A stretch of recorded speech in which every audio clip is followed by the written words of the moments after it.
જ્ઞાનનો ઓટલો, શિક્ષણની નવી દિશા.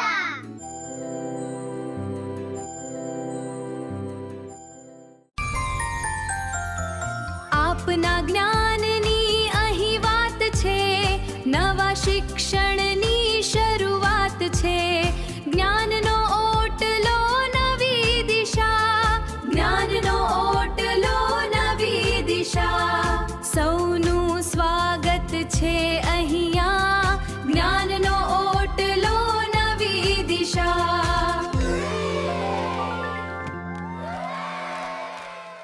નમસ્કાર મિત્રો, આજના આ ખાસ અને માહિતીસભર જ્ઞાનનો ઓટલો એક્સપ્લેનરમાં આપ સૌનું હાર્દિક સ્વાગત છે. આજે આપણે એક એવા વિષય પર વાત કરવાના છીએ જે ખરેખર અદ્ભુત છે. એક એવો પ્લેટફોર્મ જ્યાં આપણે જટિલ લાગતી ટેકનોલોજીને એકદમ સરળ ભાષામાં સમજીએ છીએ. તો ચાલો ઉત્સાહભેર આજના આ સેશનની શરૂઆત કરીએ. આજનો આપણો વિષય છે બ્રેઇન કમ્પ્યુટર ઇન્ટરફેસ, એટલે કે ટૂંકમાં BCI. યાદ છે પેલા સાયન્સ ફિક્શન મૂવીઝમાં આપણે જોતા કે હીરો માત્ર વિચારીને મશીન ચલાવે? વેલ, હવે એ માત્ર ફિલ્મો પૂરતું સીમિત નથી રહ્યું.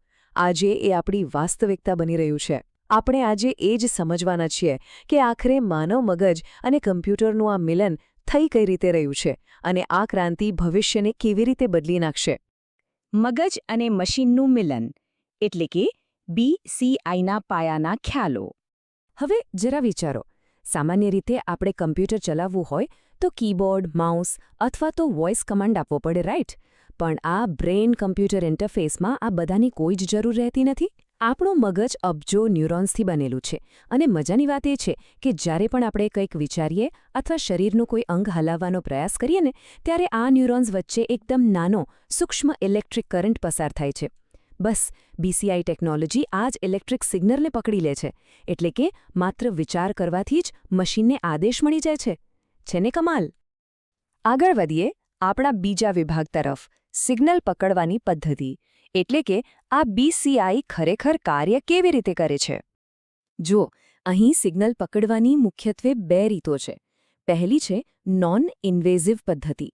આમાં માથા પર બહારથી જ એક ઇલેક્ટ્રોડ્સવાળું હેલ્મેટ કે પટ્ટી પહેરવામાં આવે છે. આ એકદમ સુરક્ષિત છે, પણ તકલીફ એ છે કે ખોપરીના આવરણને કારણે મશીન સુધી પહોંચતા સિગ્નલ્સ બહુ જ નબળા મળે છે. તેની બિલકુલ સામે બીજી પદ્ધતિ છે ઇન્વેઝિવ, જેમાં સર્જરી કરીને મગજની સપાટી પર અથવા અંદર સીધી એક નાનકડી ચિપ બેસાડી દેવાય છે.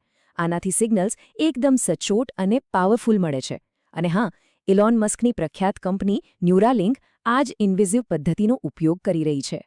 તો આખી સિસ્ટમ ખરેખર કામ કેવી રીતે કરે છે? આને એક બહુ જ ઘોંઘાટિયા ઓરડા સાથે સરખાવી જુઓ. મગજના અબજો સિગ્નલ્સ માત્ર એક ઘોંઘાટ અથવા નોઇઝ જેવા હોય છે. અહીં એન્ટ્રી થાય છે આર્ટિફિશિયલ ઇન્ટેલિજન્સ, એટલે કે AIની. AI એક ટ્રેન્ડ ઇન્ટરપ્રિટર અથવા અનુવાદક તરીકે કામ કરે છે. ધારો કે વિચાર આવ્યો, મારે જમણો હાથ હલાવવો છે, તો મગજનો એક ચોક્કસ હિસ્સો સક્રિય થાય છે અને AI આ ઘોંઘાટમાંથી એ ચોક્કસ પેટર્નને પકડતા શીખી જાય છે. સમય જતાં આ સિસ્ટમ એટલી સ્માર્ટ બની જાય છે કે વિચારતાની સાથે જ કમ્પ્યુટર સ્ક્રીન પરનું કર્સર હલવા લાગે છે. Literally, just by thinking. હવે આપણે પહોંચ્યા છે ત્રીજા અને સૌથી રોમાંચક વિભાગ પર, ક્રાંતિકારી શોધો, ડીપ ટેક અપડેટ્સ. આ અપડેટ સાંભળીને તો ખરેખર આશ્ચર્ય થશે. ન્યુરાલિંકનો પહેલો માનવ પ્રયોગ સફળ થઈ ચૂક્યો છે. બીજી એક અદ્ભુત શોધ છે સ્પીચ સિન્થેસિસ. જે લોકો બોલી નથી શકતા તેઓ જ્યારે માત્ર બોલવાનો પ્રયત્ન કરે છે ને ત્યારે AI તેમના વિચારોને પકડીને સીધા જ અવાજ કે ટેક્સ્ટમાં ફેરવીને સ્પીકરમાંથી બહાર કાઢે છે. આ ઉપરાંત વિઝ્યુઅલ પ્રોસેસિસની મદદથી કેમેરાના સિગ્નલ સીધા અંધ વ્યક્તિના મગજના વિઝ્યુઅલ કોર્ટેક્સમાં મોકલાઈ રહ્યા છે, જેથી તેઓ અમુક અંશે જોઈ શકે. અને હવે તો વૈજ્ઞાનિકો બાય ડાયરેક્શનલ હાઇબ્રિડ ઇન્ટેલિજન્સ પર પણ કામ કરી રહ્યા છે, એટલે કે મશીનથી પણ મગજ તરફ સિગ્નલ મોકલી શકાશે.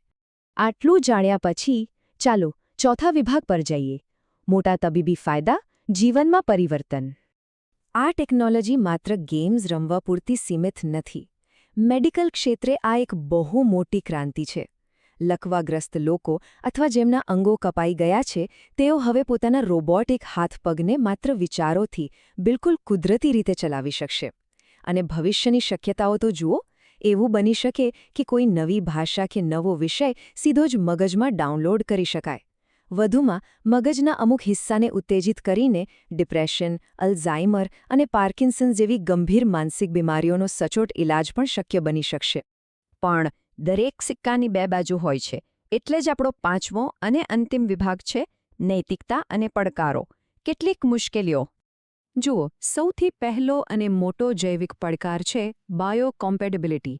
આપણા માનવ શરીરની એ પ્રકૃતિ છે કે તે બહારની કોઈ પણ વસ્તુને જલ્દી સ્વીકારતું નથી. એટલે જ્યારે મગજની અંદર ચિપ બેસાડવામાં આવે ત્યારે સમય જતાં ઇન્ફેક્શન થવાનો અથવા ચિપની આસપાસ સ્કેર ટિશ્યુ એટલે કે ડાઘ બની જવાનું મોટું જોખમ રહે છે. મગજ જેવી અત્યંત સંવેદનશીલ જગ્યાએ એ કઠણ ચિપ લાંબો સમય સુરક્ષિત રાખવી અઘરી છે.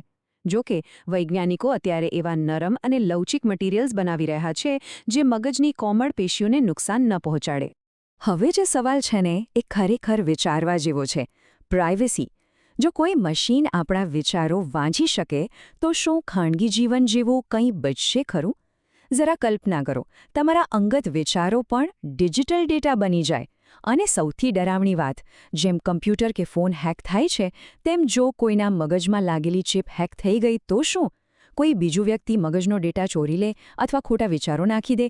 આ ખરેખર એક મોટો ભય ઊભો કરે છે. આ સ્લાઇડ એક બહુ મોટો દાર્શનિક પ્રશ્ન ઊભો કરે છે.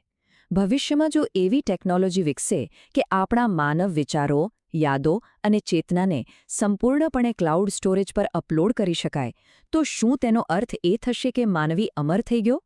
શારીરિક મૃત્યુ પછી પણ જો વિચારો ડિજિટલ સ્વરૂપમાં જીવંત રહે તો તેને શું કહેવું? અને બીજો મોટો પ્રશ્ન એ છે કે શું આ ટેકનોલોજીનો ઉપયોગ માત્ર બીમાર લોકોની સારવાર માટે જ થવો જોઈએ કે પછી એક સામાન્ય માણસની શક્તિઓ અને બુદ્ધિ વધારીને તેને સુપરહ્યુમન બનાવવા માટે પણ?